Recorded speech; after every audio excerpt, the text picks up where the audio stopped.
Part 1. Part 1. You will hear part of a telephone conversation between a job seeker and a recruitment agent.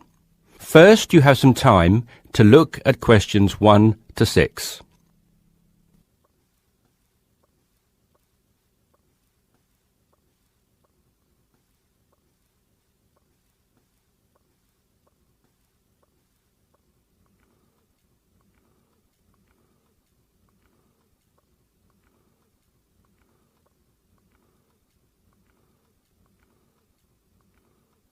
You should answer the questions as you listen because you will not hear the recording a second time. Listen carefully and answer questions 1 to 6. Yes, so that's Janet Thompson. Would you like me to spell it? If you wouldn't mind, thank you. Just the surname, please. No problem. It's Thompson. Great. Now, Janet, before we go through the openings I have here in front of me, might I just take a few more details to complete your profile on my system? Of course. What would you like to know? Well, let's start with your email address, please. OK, janthompson@hort.net. I see. Is that Jan as in Jan? No, that wasn't available. I had to make do with Jann. Here, let me spell it for you again, just to be sure. JANNTHOMPSON@hort.net. Much obliged. And could I ask, do you have your referee details to hand? Yes, what do you need? I need one work reference and one character reference from a friend or colleague. OK, for a work reference, there's Jane Foote. She's my former boss at Bermuda Girls' School, head of English. OK. My personal referee is Monica Carbody. Mon and I have been best friends since we met in Bermuda in 1991, when she was deputy head of English under Mrs. Foote. Perfect. And you mentioned, of course, that you're an English teacher, but are there any additional subjects you're qualified to teach? Yes, I have a diploma in special needs, and I can also do history to GCSE level. Very good. Before listening to the rest of the conversation, you have some time to look at questions 7 to 10.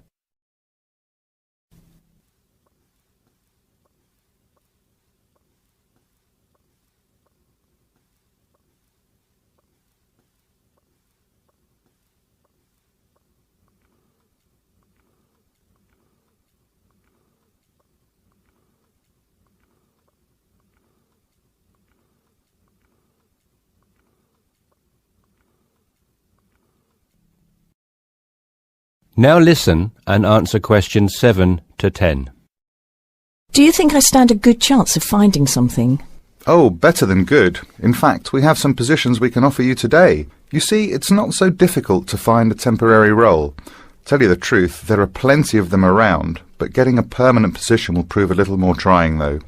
Would you be prepared to take up a position short-term? Of course, anything that pays. Excellent. Well, there are 3 positions that I can offer you right now. The first is a teacher of English in LaSalle School. I'm sure you know it, right in the city centre. Yes, near where I live, actually. Even better. Well, it's a 6-month contract, and the very attractive thing about this role is that the head of English at LaSalle will, if she's satisfied with your performance after 6 months, offer to make you a permanent member of staff. Wow, that's food for thought. It certainly is, bearing in mind what I said before about how hard it is to find a permanent role. The second position I have to offer you is in a school near Chelsea. It's called the Chelsea Free School. Are you familiar? I can't say that I've heard of it. Well, this contract is for 1 year, which is a lot better, looking at it from a short-term job security perspective, than the first role I mentioned. But you also have to realise that you are a temporary replacement for a female teacher who has taken maternity leave. There is no prospect of the position being made permanent. I see. I have one other vacancy at the minute, though I doubt you'll find it quite so appealing. It's situated in rural Cambridgeshire. I'll spell that just in case you want to take it down. CAMBRIDGESHIRE. And the school simply goes by the name Cambridge, though it's not in any way related to the other more well-known establishment of the same name. I was just going to ask that. What a lovely location, though, eh? Yes, but there's a catch. It's only a 6-week contract to cover for someone on extended sick leave. I see. Well, I guess that's ruled out then. What sort of salary can I... That is the end of part 1. You now have half a minute to check your answers.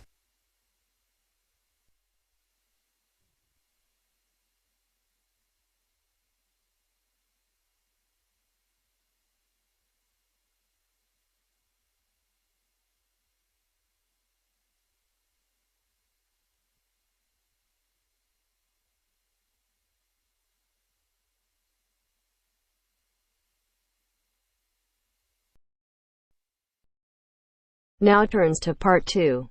Part 2.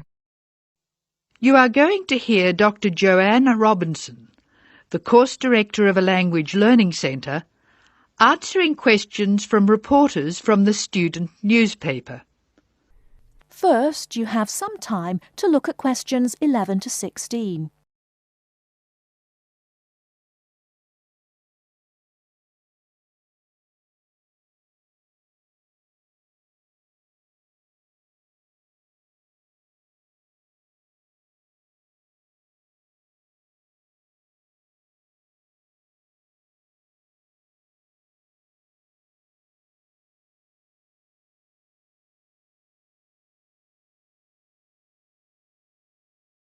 Now, listen carefully and answer questions 11 to 16. Welcome to the Language Learning Center. I'm Joanne Robinson. You must be the reporters from the Examiner. Please come in and sit down. Hello, Dr. Robinson. Yes, we're from the Examiner. I'm Cheryl Perkins and this is Don Klim. May I start with a question?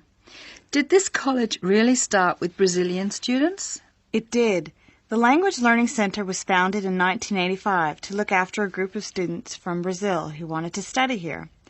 Those 20 students soon grew to 60, and as you can imagine, we had severe accommodation problems. Somebody said you were in the old amenities block, right near the engineering school.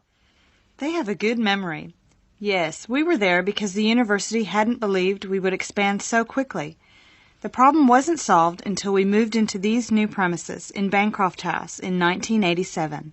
When did you start taking students from other countries? About 1990. We now have students from 13 different countries enrolled, and we expect a large group from Turkey next month. Yes, we've noticed a lot more advertisements for Turkish restaurants in our advertising section. Well, 40% of our students come from Turkey, by far the largest single national group, and I believe there's been an influx to the rest of the university. There are a lot of Turkish students studying hospitality.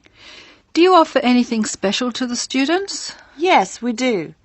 There are several things which make us rather different from other language schools. English is certainly not restricted to English for academic purposes here. Sometimes we have extra classes for students who have particular courses in mind.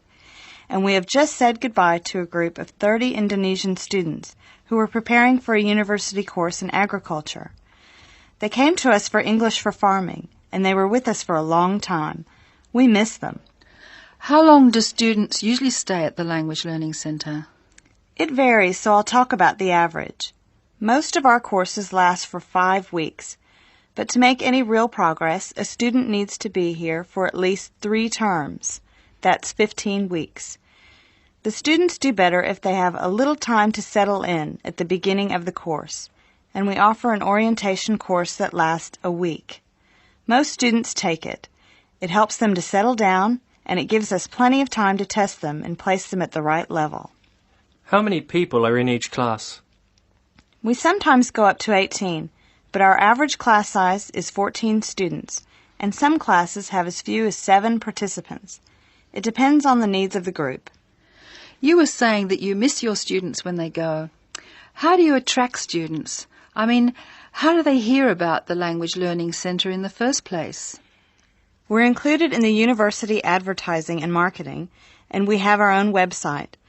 The thing which works best for us, though, is word of mouth.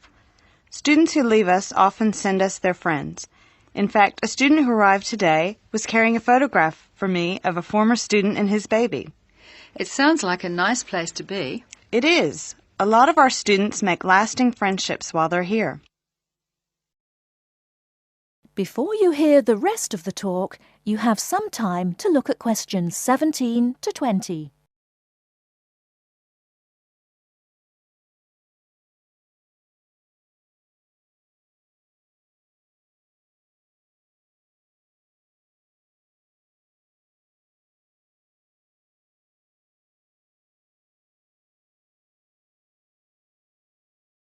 Now listen and answer questions 17 to 20. Making friends with other students sounds special enough. I'd like to emphasise that in the student newspaper. We do try to get our students to be part of the wider university. How do you do that? Do you encourage them to join the sports centre, for instance? Indeed we do. The sports centre is always looking for active participants, particularly in soccer. Oh, and something else. You might like to mention that we don't teach just English here. I mean, we're a language centre, not an English language centre. You may learn Spanish, Mandarin, and Russian here, and we can sometimes offer other languages. This means we can have some students who are native speakers of those languages as conversation partners for English-speaking students. Who can do these courses? At this stage, any native speaker of English. What about the people who are learning English? Can they do a non-English language course? At this time, only if they've almost finished their English language course. You see, we try very hard to involve students who are native speakers of English as conversation leaders, and we encourage our students to join groups on the campus. For instance, if they enjoy music, there is an active jazz group available to everyone, and that's a lot of fun. On the other hand, elementary students can't go to the drama group. Their English just isn't ready for that sort of activity. But the university choir welcomes all the singers it can find. They often do large productions that need a lot of voices. I imagine the special conversation groups are open to all your students. I wish they were. I'm sorry to say they're a special service we provide for elementary students only. Is there anything else I can tell you? I'd be really pleased if you could write about the courses we offer in foreign languages. I think our readers will be very interested in that. Thank you for your time, Dr. Robinson. Yes, thank you very much. Goodbye. Thank you for giving me the opportunity to talk about the centre.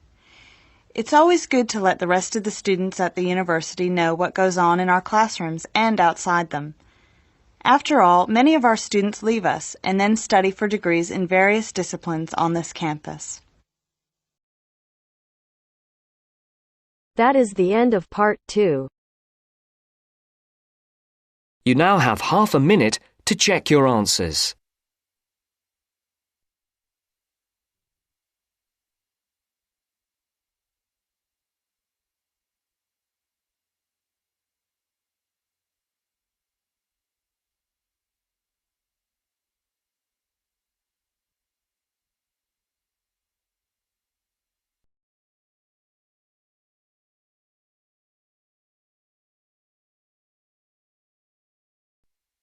Now turns to part 3.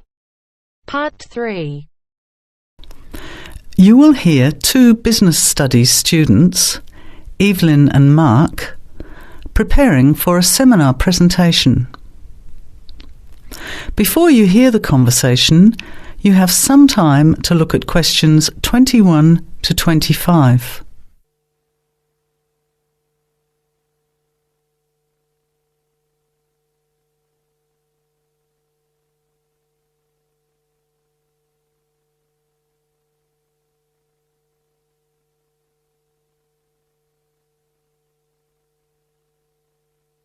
Well, I think the marketing of food would be a good topic.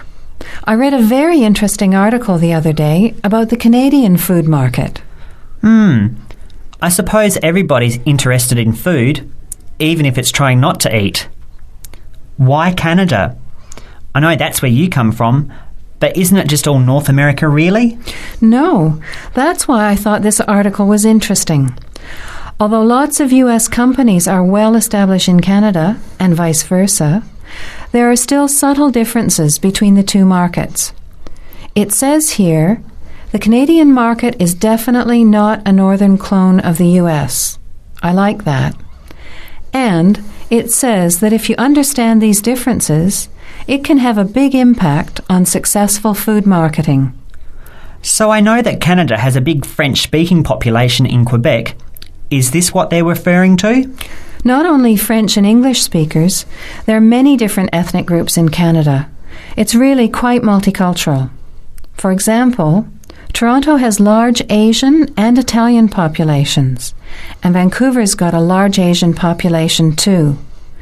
And Because Canada's population is small, these groups make quite an impact, introducing new styles of cooking. So, you can see lots of unfamiliar vegetables and things in the markets, and new restaurants are opening every day. It's great if you love trying out new foods, as many people do.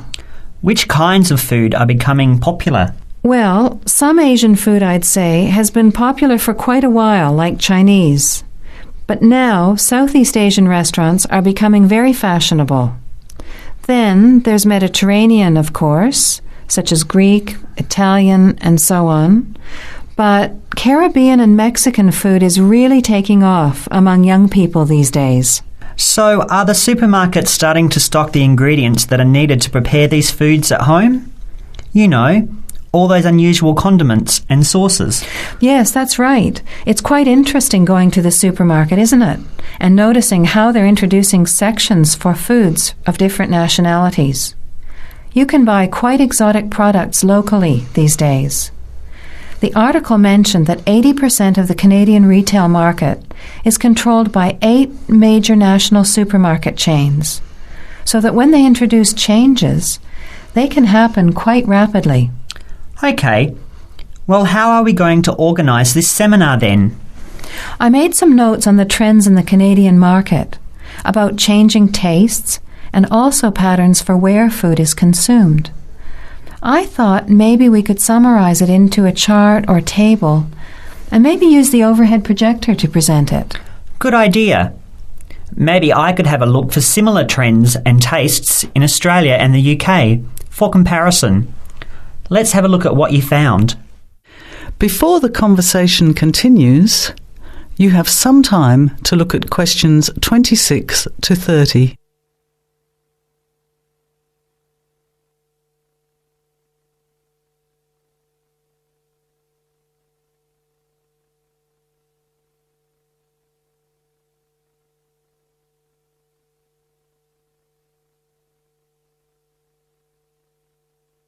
Now, as the conversation continues, answer questions 26 to 30. The most significant trend, it seemed to me, was that Canadians are definitely interested in healthy food.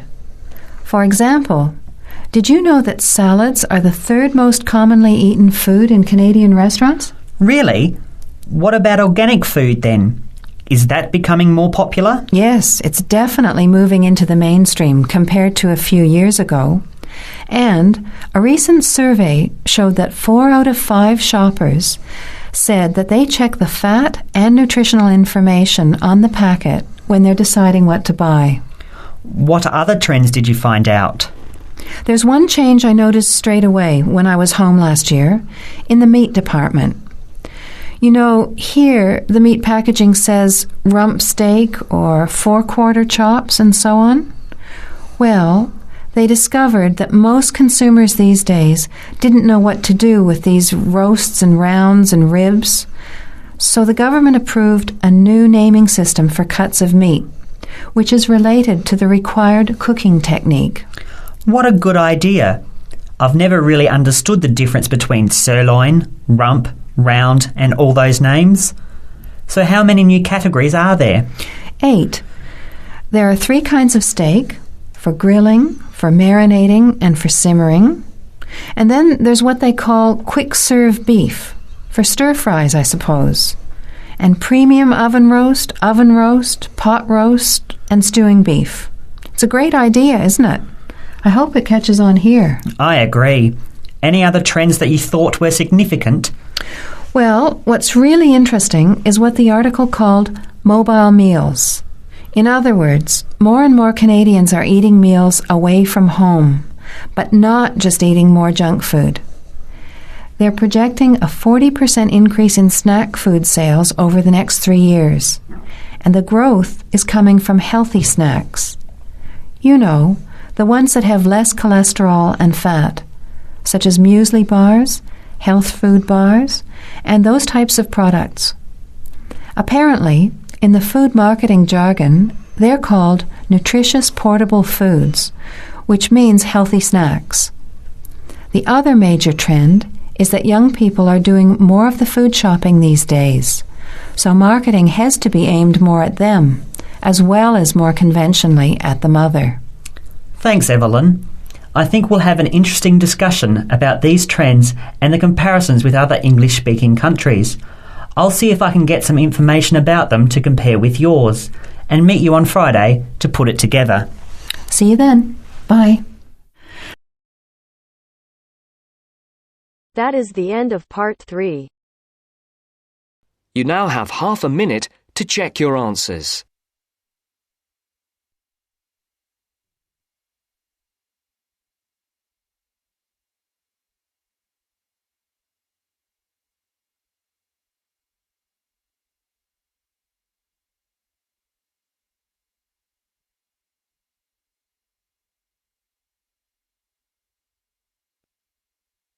Now turns to part 4. Part 4. You will hear someone talking about art. Look at questions 31 to 35.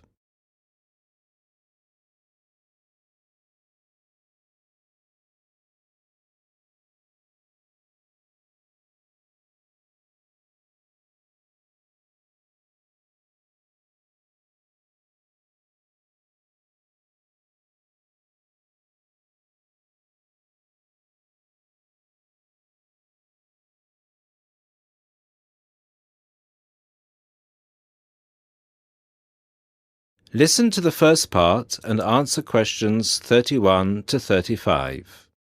Good evening, everybody, and welcome to the first in this year's series of public lectures offered by the Art Gallery. As Chief Curator of the Gallery, I was given the honour of presenting the first lecture, and let me tell you, I had a difficult time deciding what to talk about tonight. Being the curator, I naturally know just about everything that's in this gallery, but I wanted to choose an artist who has a wide appeal. That seems only fair, yes? But I didn't want to talk about someone so well known that anything I said would be familiar. I wanted someone modern. My personal preference is for modern art. But, again, I wanted to choose someone who had the potential to appeal to all art lovers, whether they're attracted to traditional forms, Impressionism, Surrealism, or what have you. So, having spent the last 5 years as a visiting professor in Barcelona, it's not surprising that I finally chose to talk about one of the greatest Catalan artists, one whose work is likely to be familiar to many of you, Joan Miró. Look at this. And this. And this. Ring any bells? Miró's most famous and most widely reproduced works tend to be like this. Bright primary colours with lots of asymmetrical forms. He painted on large canvases, larger than himself quite often, and his paintings depicted birds, trees, flowers, and other features of the natural world. But Miró produced a great variety of work, and it's about some of his lesser-known paintings that I would like to speak this evening. Miró was born in Barcelona in 1893, the son of a goldsmith. He began to show talent very early, and in 1926 went to Paris, where he was drawn to the Surrealists of Montparnasse. He did not define himself as a Surrealist, however. He preferred to stay free to experiment with other artistic styles as he wished. Miró had an intense dislike of much of the painting and many of the painters he knew.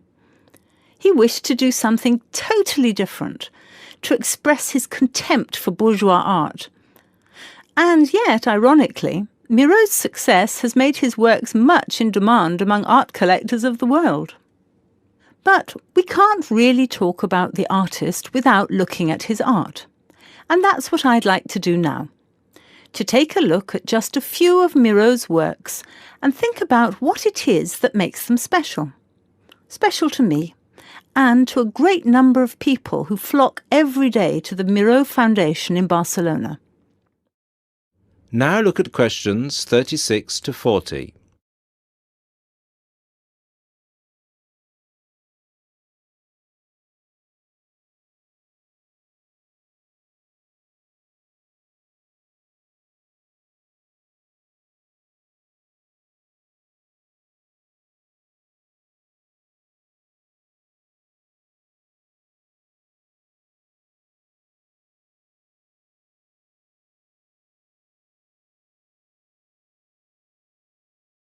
As the lecture continues, answer questions 36 to 40.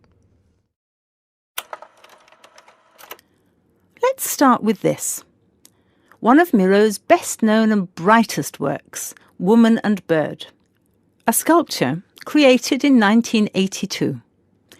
It is on display in a park in Barcelona, often known as the Juan Miró Park.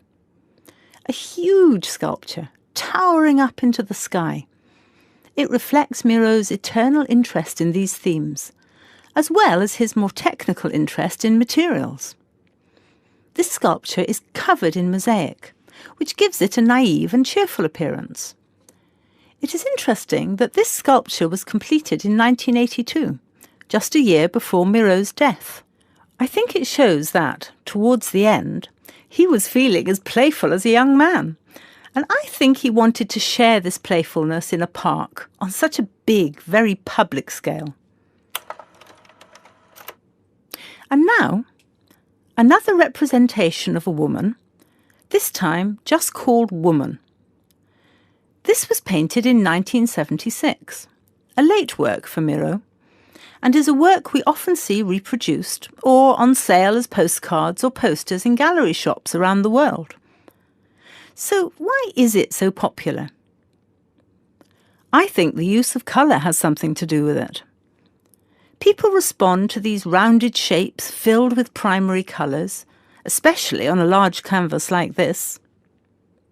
Also, the fact that, while it is rather surreal, it is still possible to recognise the form of a woman and to see it as a sympathetic representation.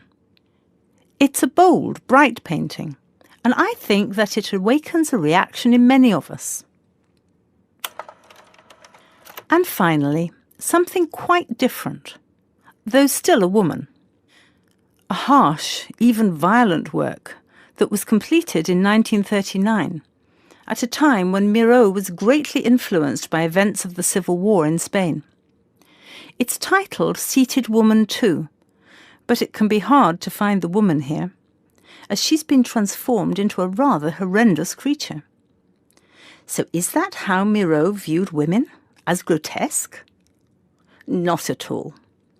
This picture can also be seen as strong, with a huge base and solid shoulders to support those who depend on her.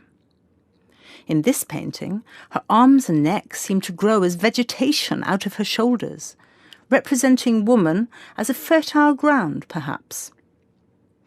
We also see here the fish and birds, the moon and stars so typical of Miro's work, making her a creature of nature and of the heavens as well. And that's all we have time for this evening, I'm afraid. I hope that you've enjoyed this brief look at Miro's work, and that you will enjoy the other lectures that follow this one. Thank you, and good night. That is the end of part 4. You now have half a minute to check your answers.